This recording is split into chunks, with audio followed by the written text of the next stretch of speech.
O ministro da Defesa de Israel, o nome dele é Israel Katz, disse ter instruído as Forças Armadas do país a preparar um plano para estabelecer o que ele chamou de cidade humanitária. Isso seria na região de Rafah, hoje em ruínas. E isso seria para abrigar, segundo o ministro da Defesa de Israel, toda a população da faixa de Gaza. Confira. Segundo Katz, o plano envolve inicialmente o deslocamento de 600 mil palestinos forçados a se retirar para a área de Al-Mawazi, no litoral sul do território. O ministro afirma que as pessoas deverão passar por uma triagem de segurança para entrar e, a partir de então, não terão permissão para sair.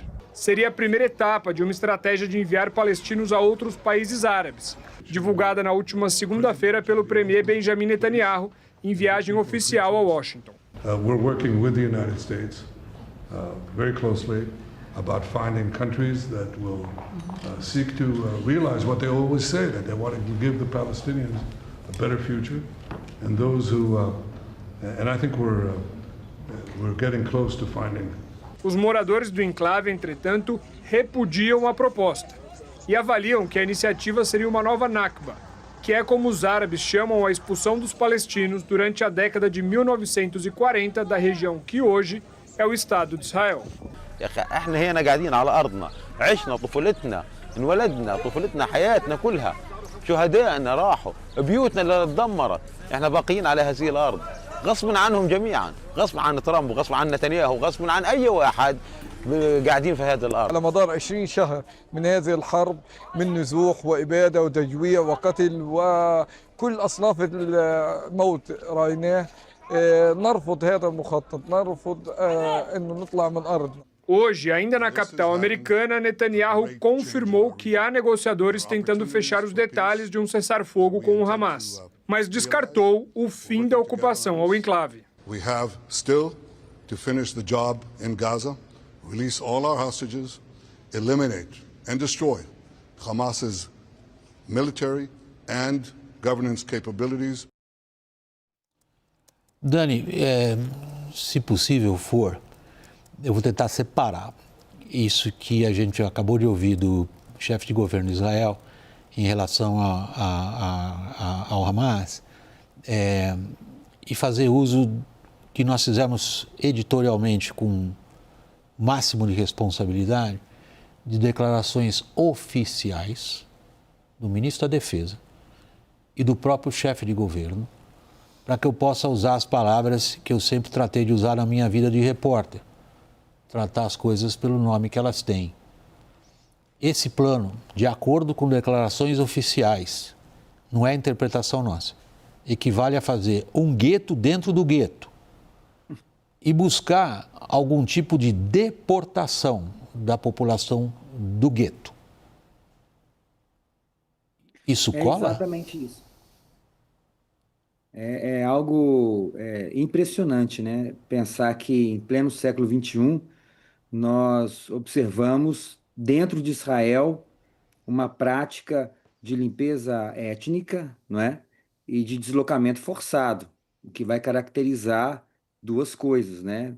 Crime de guerra e genocídio. Isso, como você bem disse, William, não é uma opinião pessoal minha. Isso o que o próprio Tribunal Penal Internacional, a Corte Internacional de Justiça já apontaram com relação a esse tipo de comportamento, né? Eu vejo que esse movimento, ele tenta acomodar duas coisas. A primeira é, com 20 meses de guerra, o Hamas muito debilitado, mas com 20 mil efetivos e que ainda impõe muitas perdas para o exército israelense ali. Só ontem, 6, 7 soldados israelenses morreram no norte de Gaza, numa área que era praticamente segura pelo exército de Israel. Então, é uma guerra irregular muito penosa. E ao criar essa cidade humanitária, o que eles tentam fazer? Eles tentam diminuir ao máximo a presença dessa guerra irregular, dessa guerra difícil, onde o Hamas ainda tem uma certa vantagem. E o segundo ponto é exatamente isso que você apontou, né? Que você colocou. É como criar as condições insuportáveis para os palestinos para que eles possam, de maneira voluntária, encontrar uma vida melhor, né? Então, é uma cena que aproxima do inferno de Dante, né, quando a gente pensa essa realidade. Mas o objetivo é claro, aproveitar essa conjuntura em que Israel tem, né, uma vantagem geopolítica muito grande no Oriente Médio hoje, em razão de tudo isso que nós já estamos discutindo nos últimos meses, para tentar criar uma solução definitiva para a questão do grande Israel, ainda mais para esse grupo, né, de extrema-direita que está no poder em Israel, que busca aí, numa perspectiva messiânica, consolidar esse grande Israel, tirando os palestinos dali. Se a gente combinar, eu estou deixando propositalmente de fora as últimas negociações com o Hamas. Me parecem mais episódicas, mais circunstanciais, e tentando olhar, ou dirigir o nosso olhar para aquilo que me parece que são as tendências de um pouco mais de prazo. E elas sugerem, sim, que Israel está disposta a utilizar o que é a sua indiscutível, enorme superioridade militar sobre todos os seus vizinhos e adversários, para impor um tipo de ocupação obtida em primeiro lugar em 1967, até aqui tida como inaceitável pelo direito internacional, pela comunidade internacional, não importa o que digam do país. Consegue? Bom, eu acho que o grande obstáculo vai ser as forças de defesa israelenses. O Eyal Zamir, que é o chefe do Estado-Maior Conjunto das Forças de Defesa israelenses, se opõe publicamente, veementemente contra qualquer plano de retirada dos palestinos da faixa de Gaza. Eu cometi um lapso, eu queria mencionar também a situação da Cisjordânia. Na Cisjordânia já foram deslocados 40 mil palestinos do norte da Cisjordânia. Está havendo uma limpeza étnica, territorial na Cisjordânia que tem sido pouco noticiada. E na faixa de Gaza, bom, por causa da carnificina, né, que Israel tem feito na faixa de Gaza, o primeiro-ministro Benjamin Netanyahu e o ex-ministro da Defesa Yoav Gallant já tiveram mandados de prisão emitidos pelo Tribunal Penal Internacional. E o Eyal Zamir, que é o chefe do Estado-Maior Conjunto das Forças Armadas, ele não quer ser o próximo a ter um mandado de prisão contra ele, que significa que não pode viajar livremente, significa que a sua reputação está destruída, né? Então, ele não quer fazer isso. O Israel Katz é o ministro da Defesa, ele pode substituir o comandante das Forças Armadas? Até pode, né? Mas ele vai criar uma crise dentro das Forças Armadas israelenses, porque, além do Tribunal Penal Internacional, que sabemos que Israel não é signatário do Tratado de Roma, mas tem essas implicações para as viagens e para a reputação internacional, além disso, Israel tem uma justiça independente, que, aliás, Netanyahu tentou subjugar. Antes do 7 de outubro, sim. E havia manifestações de 600 mil pessoas, maiores manifestações da história de Israel contra isso. Porque isso é um golpe contra a democracia israelense. Mas a justiça continua sendo independente. E já houve muitos julgamentos por crimes de guerra ao longo da história de Israel, inclusive contra o Ariel Sharon, que foi quem retirou as forças israelenses da faixa de Gaza. A ocupação da faixa de Gaza estava fora do debate israelense antes dos ataques terroristas do Hamas de 7 de outubro de 23. Agora, a expulsão dos palestinos da faixa de Gaza, isso jamais foi discutido, publicamente pelo menos. Sempre há os fringe grupos, né, grupos extremistas, em qualquer país existe isso, que poderiam até sonhar, fantasiar isso. Então, desculpa te interromper, mas é que você está levantando uma pergunta fundamental. Você está descrevendo para nós a situação doméstica israelense e nessa sua descrição você diz, esse tipo de coisa que a gente ouviu hoje do ministro da Defesa e esse tipo de coisa que a gente ouviu hoje do chefe de governo pertenciam a grupos na franja do espectro político. A questão é, você me permite passar imediatamente ao Dani, em que medida, Dani, toda a atmosfera política doméstica israelense foi capturada ou não por esse messianismo político? Nunca foi consenso dentro da democracia israelense é a expulsão de palestinos de Gaza e a ocupação permanente e eventual deportação de palestinos da Cisjordânia, em busca do que os antigamente tidos como radicais diziam: já existe um Estado árabe, é a Jordânia, bota esse pessoal para lá. Em que medida que isto capturou completamente o ambiente político doméstico israelense ou não? Ou ali haverá uma forte resistência? Desde 1990, principalmente final de 90, início de 2000, a ascensão da direita ganhou muita força em Israel, né?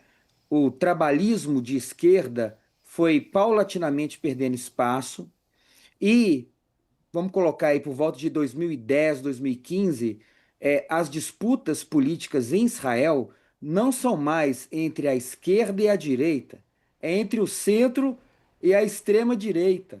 É um movimento muito impressionante que acontece ali. E eu acho que o momento agora em que você tem o 7 de outubro, o fortalecimento, né, paulatino da direita, da extrema-direita, messiânica, né, e o ambiente internacional que favorece, né, aí eu estou falando do Trump nos Estados Unidos, da extrema-direita em alguns países na Europa, né, na América Latina, como aconteceu também, isso tudo vai favorecer uma oportunidade para esses grupos. Agora, eu acredito que a sociedade civil israelense ainda é um ponto de inflexão, é um ponto de segurar esse movimento que é muito perigoso, como o próprio Lorival comentou, para a própria democracia israelense, e que esse pode ser um ponto de inflexão. Mas o momento é muito delicado, porque ninguém nunca imaginou uma discussão dessa natureza. Colocar 600 mil palestinos numa cidade destruída para poder depois, né, levá-los a países que querem dar um futuro melhor para eles, né? É uma condição política em Israel extremamente complicada. Doméstico dentro de Israel é de onde se pode esperar, porque do lado de fora não me parece que ninguém seja capaz de dizer a Israel que faça ou que deixe de fazer.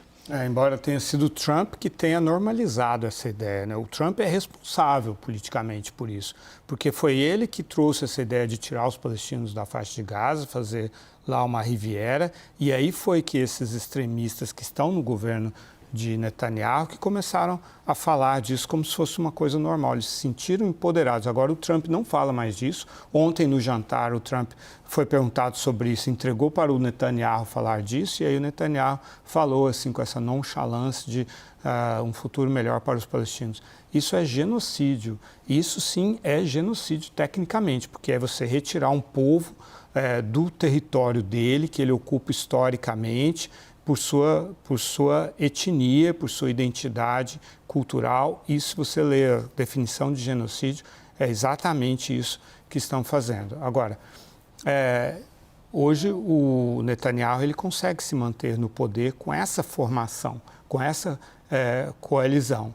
Mas um dia vai ter eleição em Israel. Pode ser que não seja agora, pode ser que ele consiga segurar mais tempo, contentando essas bases. E aí eu não acredito que Israel vai aceitar esse isolamento e esse grande trauma reputacional que o país está sofrendo. Lorival, por enquanto a edição vai acabar em instantes, ainda tem mais uma contribuição, mas queria já de antemão aqui agradecer você, dar meu boa noite. Igualmente a você, Dani Zahherini, professor de Relações Internacionais, diretor do Instituto de Ciências Sociais da PUC de Minas. Dani, muito obrigado por ter participado. Meu boa noite a você igualmente. Eu que agradeço, William. Boa noite a você e a todos os espectadores. A gente vai para uma última informação. O governo tirou hoje dos seus perfis oficiais na internet um vídeo postado ontem que anexava à Rússia territórios ucranianos invadidos, que foi exibido ontem aqui no WW.